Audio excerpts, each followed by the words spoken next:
नमस्कार, दिन भर की बड़ी खबरों में आपका स्वागत है। मैं हूं आपके साथ सुम्बुली। आज खबरों में बात होगी हिमाचल प्रदेश में फेल हुए भाजपा के प्लान की, यूपी में सीबीआई की कार्रवाई से फंसी मोदी सरकार की, बात करेंगे रामदेव की कंपनी पतंजलि पर क्यों चलाया है सुप्रीम कोर्ट ने हंटर, यूपी में सीएम आवास के घेराव की, बताएंगे कैसे अब किसान कर रहे हैं लंबी तैयारी और लगा रहे हैं पक्के टेंट। तो आइए खबर की शुरुआत करते हैं। तो इस खबर की शुरुआत आज की सबसे बड़ी खबर से। हिमाचल प्रदेश में बीजेपी का ऑपरेशन लोटस फेल हो गया है। राज्यसभा चुनाव में कांग्रेस के 6 विधायकों को अपने पाले में करने के बाद भाजपा नेता दावा कर रहे थे कि सुक्खू सरकार भी चली जाएगी, लेकिन कांग्रेस ने 24 घंटे में ही बाजी पलट दी। तो कैसे बीजेपी का खेल हुआ फेल, देखिए इस रिपोर्ट में। राज्यसभा चुनाव में मिली जीत की खुशी बीजेपी 24 घंटे भी नहीं मना पाई।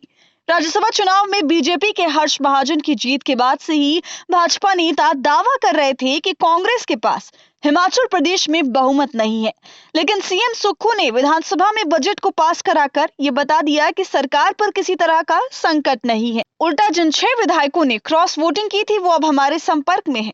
बीजेपी जबरदस्ती केंद्रीय बलों के जरिए उन्हें रोके हुए है। विधानसभा के अंदर भी केंद्रीय बल पहुंच गए। ये कैसा लोकतंत्र चल रहा है? सुक्खू ने कहा कि हमारी सरकार को गिराने की साजिश की गई, जिसे हमारे विधायकों की एकजुटता ने नाकाम कर दिया।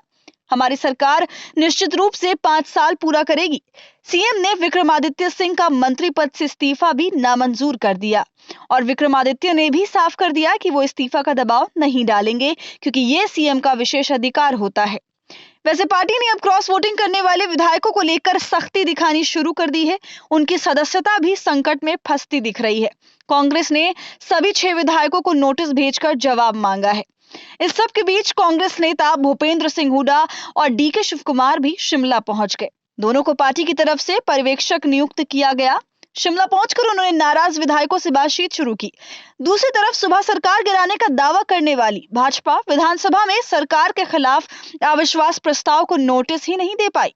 साफ है कि बीजेपी को भी एहसास हो गया था कि कांग्रेस के पास बहुमत है। इस बीच कांग्रेस महासचिव प्रियंका गांधी ने भी बीजेपी पर सीधा हमला बोलते हुए कहा कि 43 विधायकों वाली पार्टी को 25 विधायकों वाली पार्टी चुनौती दे तो समझ ले कि वो खरीद फरोख्त पर निर्भर है। हिमाचल में जो हुआ वो पूरी तरह से असंवैधानिक था। बीजेपी के हाथ से हिमाचल तो चला गया, अब चिंता यूपी की है। यूपी में पार्टी की हालत खराब बताई जा रही है। यहां इंडिया गठबंधन मजबूत दिख रहा है और इसलिए अब इंडिया गठबंधन के नेताओं को परेशान करने की तैयारी चल रही है। सपा चीफ को सीबीआई का नोटिस भेज दिया गया है। तो क्यों सीबीआई ने भेजा अखिलेश यादव को नोटिस, देखिए इस रिपोर्ट में। लोकसभा चुनाव से पहले विपक्षी नेताओं पर केंद्रीय जांच एजेंसियों की छापेमारी और नोटिस का खेल तेज हो गया है। बिहार से लेकर दिल्ली तक विपक्ष के नेताओं पर कार्रवाई हो रही है और अब उत्तर प्रदेश में सीबीआई भी एक्टिव मोड में दिखाई दे रही है। दरअसल उत्तर प्रदेश के पूर्व मुख्यमंत्री और समाजवादी पार्टी के मुखिया अखिलेश यादव को सीबीआई ने कथित अवैध खनन के मामले में पूछताछ के लिए समन भेजा है। समन के मुताबिक अखिलेश यादव को 29 फरवरी को सीबीआई के सामने पेश होना होगा। मामला हमीरपुर जिले में अवैध खनन से जुड़ा है, जिसमें अखिलेश यादव को बतौर गवाह के तौर पर पेश होने के लिए कहा गया है। यानी अखिलेश यादव पर कोई आरोप नहीं है, फिर भी चुनाव से पहले ईडी ने उन्हें समन भेज दिया है। सीबीआई के समय पर अखिलेश यादव ने भी साफ कह दिया कि चुनाव करीब आएंगे तो इस तरह की नोटिस भेजे जाएंगे। केंद्र सरकार के इशारों पर केंद्रीय जांच एजेंसियों की ओर से विपक्ष को परेशान करने की कोशिश की जाएगी। दरअसल सिर्फ अखिलेश को ही नोटिस नहीं भेजा गया है। एक दिन पहले ही दिल्ली के सीएम अरविंद केजरीवाल को भी ईडी ने नोटिस भेजा है, जिसे लेकर विपक्ष मोदी सरकार पर हमलावर है। विपक्ष का साफ कहना है कि बीजेपी जब जब डरती है, ईडी और सीबीआई को आगे करती है। अब देखना होगा कि सीबीआई के इस एक्शन पर अखिलेश यादव क्या कदम उठाते हैं। रामदेव की कंपनी पतंजलि आयुर्वेद के विज्ञापनों पर सुप्रीम कोर्ट ने चला दिया है अपना हंटर। कोर्ट की लगातार चेतावनियों के बाद भी रामदेव की कंपनी ने भ्रामक विज्ञापन टीवी अखबार पर चलाए और सभी बड़ी बीमारियों को हमेशा के लिए खत्म करने का दावा किया। तो फटकार लगाते हुए सुप्रीम कोर्ट ने क्या कुछ कहा, देखिए इस पे हमारी ये खास रिपोर्ट। सुप्रीम कोर्ट ने रामदेव की कंपनी पतंजलि आयुर्वेद के उन सभी विज्ञापनों पर रोक लगा दी है जिनमें औषधि और चमत्कारिक उपचार एक्ट 1954 के तहत आने वाली सभी बीमारियों के इलाज का दावा किया गया है। सुप्रीम कोर्ट ने पतंजलि के संस्थापक रामदेव और आचार्य बालकृष्ण के खिलाफ अवमानना के नोटिस जारी कर दिए हैं। कोर्ट ने केंद्र सरकार को भी नोटिस जारी कर पूछा है कि उनके खिलाफ क्या एक्शन लिया जाएगा। Drugs and magical remedies act 1954 के तहत अगर एक्शन लिया गया तो उसमें 6 महीने से लेकर अधिकतम 1 साल तक की जेल का प्रावधान है। तो अब सवाल ये है कि क्या रामदेव के खिलाफ मोदी सरकार इस तरह का कोई भी एक्शन लेगी? इस तस्वीर को देख लीजिए। किसी को भ्रम नहीं रहना चाहिए कि रामदेव के खिलाफ किसी भी तरह की कोई भी कार्रवाई हो सकती है, क्योंकि रामदेव का मोदी सरकार में सिक्का चलता है। उनके फेसबुक अकाउंट पर ऐसी अनगिनत फोटोज हैं जो ये दावा करती हैं कि रामदेव की पहुंच कितनी दूर तक है।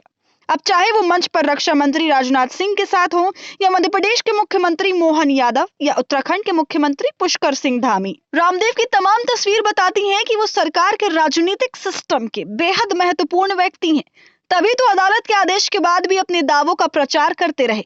कोर्ट के आदेश के बाद उन्होंने कहा था कि उनके दावों ने हजारों लोगों को कई बीमारियों से मुक्त कर दिया है, कैंसर से लेकर किडनी तक का इलाज किया है। उन्होंने कहा कि अगर हमने भ्रामक विज्ञापन बनाए तब हम पर 1 करोड़ का भी फाइन लग जाए या फांसी की सजा दे दी जाए, हम अदालत का सम्मान करते हैं। लेकिन आज सुप्रीम कोर्ट में पतंजलि आयुर्वेद की एक भी दलील नहीं चली। आज जब सुनवाई शुरू हुई तब जस्टिस समानुल्लाह ने कहा कि आपकी इतनी जुर्रत कैसे हुई कि कोर्ट के आदेश के बाद भी ऐसा भ्रामक विज्ञापन जारी किया। आपने लिखा है परमानेंट राहत मिलेगी। परमानेंट राहत का क्या मतलब है? क्या ये इलाज है? इस पर कोर्ट ने कहा कि हम बहुत ही सख्त आदेश जारी करने वाले हैं। आप कोर्ट को ही उकसा रहे हैं। अब कोर्ट का कहना है कि विज्ञापन भ्रामक है। रामदेव की कंपनी अब इन दावों का प्रचार नहीं कर पाएगी, ना उनकी ब्रांडिंग कर पाएगी, जिन बीमारी जैसे कि डायबिटीज और अर्थराइटिस आदि का स्थायी इलाज करने का दावा किया गया है। अब सरकार इस पर क्या कार्रवाई करती है वो देखने वाली बात होगी। पेपर लीक का मामला शांत होता नजर नहीं आ रहा और कांग्रेस ने इस मुद्दे की पूरी जिम्मेदारी उठाई हुई है। पेपर लीक के मामले को लेकर कांग्रेस लगातार प्रदेश सरकार को घेर रही है और आज तो कांग्रेस के गुस्से का निशाना सीएम आवास बन गया। कांग्रेस के यूथ विंग ने पेपर लीक पर प्रदर्शन किया। इस दौरान सरकार पर जानबूझकर पेपर लीक करने का आरोप लगाया। मौके पर भाजपा सरकार के खिलाफ जमकर नारेबाजी हुई। मुख्यमंत्री आवास का खिलाफ करने के लिए कांग्रेस कार्यकर्ता प्रदेश मुख्यालय से निकले। इन्हें पुलिस और आरपीएफ के सुरक्षा बल ने रोकने का प्रयास किया। इसके बाद जमकर नोकझोंक हुई। कार्यकर्ता पोस्टर बैनर लेकर भाजपा सरकार के खिलाफ युवाओं को न्याय देने की बात बोलते हुए नारेबाजी करते रहे। पुलिस ने कार्यकर्ताओं को हिरासत में लेकर इको गार्डन भेजा। इस दौरान कुछ कार्यकर्ता चोटिल हो गए। कांग्रेस यूथ विंग के राष्ट्रीय अध्यक्ष बीवी श्रीनिवास ने बोला कि भाजपा युवाओं के साथ अन्याय कर रही है। प्रदेश में बेरोजगारी सबसे अधिक है। भाजपा ने 2 करोड़ नौकरी देने का वादा किया लेकिन नहीं दे पाई। उत्तर प्रदेश लूट, अत्याचार, हक छीनने में नंबर 1 है। यहाँ पर भाजपा ने हिंदुत्व का नशा देने के अलावा कुछ नहीं किया। वहीं प्रदेश में पेपर लीक को लेकर राहुल गांधी और प्रियंका गांधी ने भी मांग उठाई है। आपको बता दें कि इस मौके पर कांग्रेस के प्रदेश अध्यक्ष अजय राय ने भी बीजेपी पर जमकर निशाना साधा है। अजय राय बोले कि सिपाही, लेखपाल सहित सभी भर्ती के पेपर लीक हुए।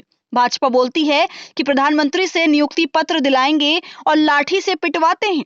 गरीब बच्चों से पुलिस भर्ती के नाम पर 200 करोड़ रुपए से अधिक वसूला गया, ये भी सिर्फ चुनाव के लिए। पेपर लीक की परीक्षा रद्द होने का श्रेय राहुल गांधी को जाता है। उन्होंने यात्रा में नौजवानों की बात उठाई। देश भर में किसानों का प्रदर्शन चल रहा है। 2 सप्ताह से ज्यादा समय से हरियाणा पंजाब बॉर्डर पर किसान बने हुए हैं और इसी बीच किसानों ने दिल्ली कूच को लेकर बड़ा ऐलान किया है। तो क्या कहा है किसान संगठनों ने, देखिए इस रिपोर्ट में।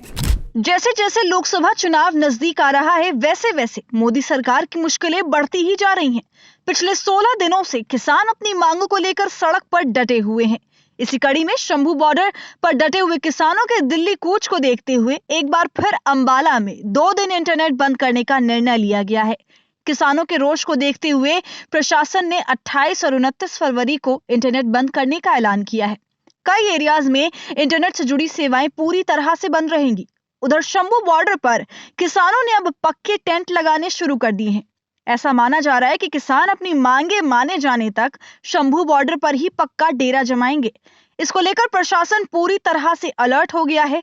किसानों की दिल्ली कूच की वजह से प्रशासन की तरफ से 28 और 29 को अंबाला सदर थाना एरिया के साथ पंजू खराब और नग्गल में इंटरनेट सेवा की पूरी तरह से बंद रखने का फैसला किया है।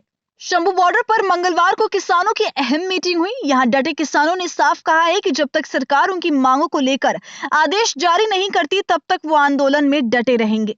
किसान नेता सरवन सिंह पंधेर ने कहा कि उनका आंदोलन दिनों दिन मजबूत हो रहा है। आंदोलन को पूरे देश में समर्थन मिला है। शंभू बॉर्डर पर दिल्ली कूच के लंबे होते इंतजार से अब कई किसानों ने यहीं पक्के टेंट लगाने शुरू कर दिए हैं। बुधवार को भी कई किसान सड़क किनारे पक्के टेंट लगाते दिखे। इन किसानों का कहना है कि जब तक सरकार हमारी मांगे नहीं पूरा करती तब तक वो यहीं डटकर केंद्र सरकार का विरोध करेंगे। उन्होंने साफ कहा है कि जब तक उनकी मांगों पर विचार नहीं होता वो कहीं भी जाने वाले नहीं हैं। इसी वजह से वो लोहे के एंगलों से पक्के मोर्चे लगा रहे हैं। तो पूरी वीडियो पर क्या सोच रहे हैं आप, हमें कमेंट कर जरूर बताएं। इस वीडियो को लाइक और शेयर करना ना भूलें और हमारे चैनल को सपोर्ट करने के लिए थैंक्स बटन के जरिए हमारा सहयोग करें। यहाँ पर ज्वाइन बटन का इस्तेमाल कर हमारी टीम का हिस्सा बनिए। अगर अब तक आपने हमारे चैनल खबर अड्डा को यूट्यूब पर सब्सक्राइब नहीं किया है तो अभी कर लीजिए।